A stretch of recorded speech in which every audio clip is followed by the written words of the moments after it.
Hello, my name is Paula Schmidt, and I'm only smiling because my mom says I look better that way. I should actually be crying because my country, Brazil, has ceased to be a democracy. It is now a judiciary tyranny. And it's the worst type of tyranny because it only hunts down the dissidents of the establishment. The friendlies are allowed everything. Now, I want to tell you something that it will be hard to believe if you've been misinformed by the Consensus Inc. I call Consensus Inc. the informal but well-oiled cartel of single thought and dogma formed by mega corporations, old media, hedge funds, academia, and big tech. Lula, supposedly left wing, is actually the biggest middleman for the largest banks and monopolistic corporations in Brazil and abroad. One should have suspected it already. You don't get the support of Time Magazine and CFR if you're anti-establishment. But here is an example that I use to save you time.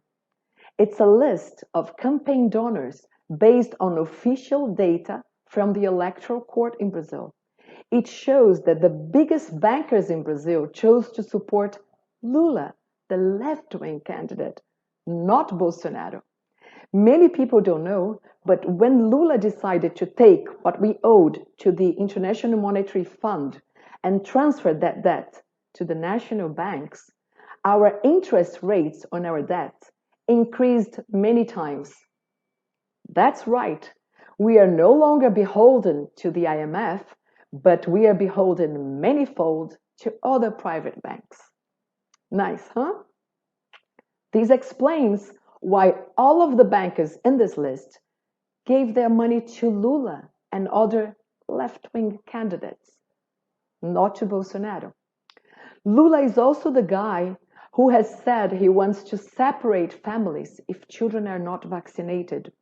Lula himself said he would take many times, many injections on the forehead, as long as it was free.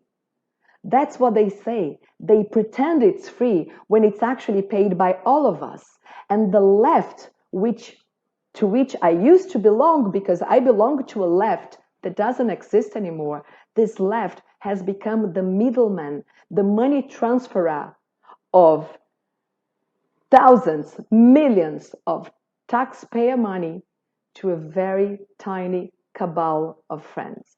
That's what they do. They work like a type of a Western Union, taking money from millions, sending to just the little group of chaps.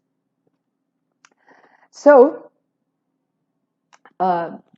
Lula is the authorized dealer and will be, you will see if he takes over, he will be the best authorized dealer of the greatest, largest monopolistic corporations.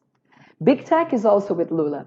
Most famous actors, singers, and celebrities were also with Lula and graciously announced their vote for this anti-establishment man.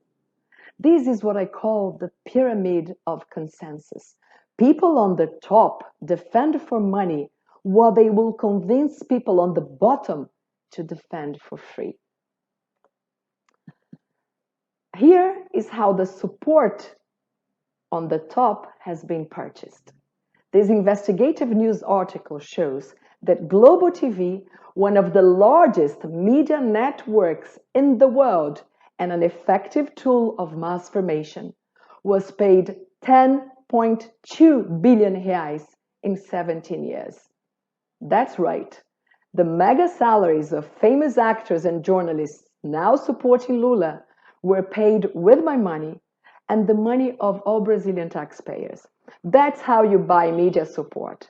And here I'm going to show you how you lose media support. You do like Bolsonaro and reduce that amount of money to a tenth of what it used to be. That's why the newsroom at Globo celebrated the victory of Lula. Don't take my word for it. Look at it. Now think with me. The biggest, most effective mouthpiece of establishment hugged and cried with happiness when Lula got elected. It's moving.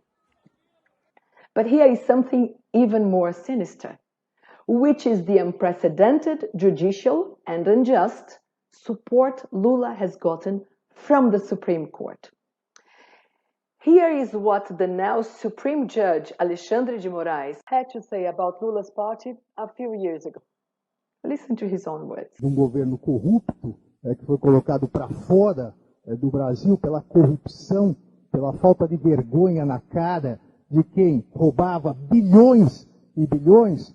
Se, ao invés de roubar bilhões, tivesse investido na segurança, se ao invés de desviar dinheiro para construir porto em Cuba, tivessem investido em presídio, nós estaríamos muito melhor. Obrigado. This man, along with other judges, made it illegal to quote things like this, or even to quote Lula during the election. I kid you not.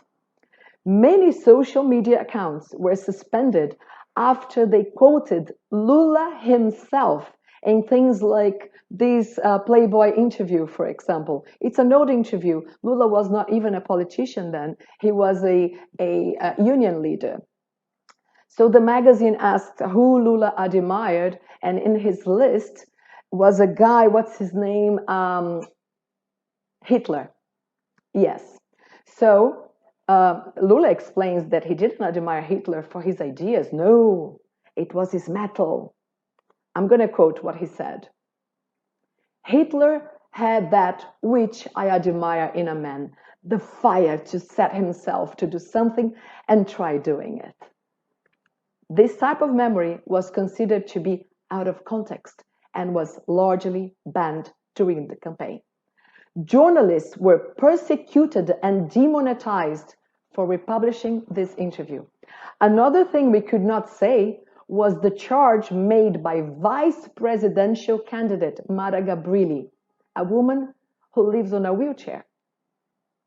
She claims that Lula paid 12 million reais to have his name not associated with the assassination of Celso Daniel, a leader in the Workers' Party, who was tortured and killed after he threatened to reveal a corruption scheme.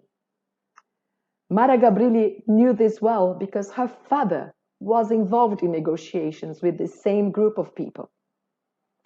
After this assassination, at least 7 other people were killed or died mysteriously, including the waiter who served the victim's bodyguard the night he was kidnapped. Who is Alexandre de Moraes? According to PT, Moraes was the former lawyer of the largest criminal organization in South America. But this is ancient times. It's from all the way back 2016.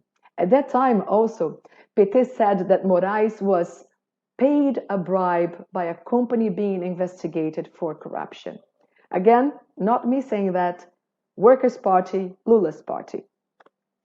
Today, the same judge is sending to jail people who criticize Lula. How did these guys become so buddy-buddy? I don't know, but here is a scene you will never see in any decent democracy. It shows Lula greeting the Supreme Court judge with little slaps on the face. I don't know about you, but I've only seen such a thing in movies, and they had Al Pacino in it. Fredo surely didn't break Lula's heart because he keeps on banning thousands of social media accounts until today, effectively banning from the public square all voices criticizing Lula. And here is another Ray Liotta moment for you. Lula greets another judge with face slaps. Do you know who this man is? He is the guy appointed to oversee the elections just 1 month before the first round.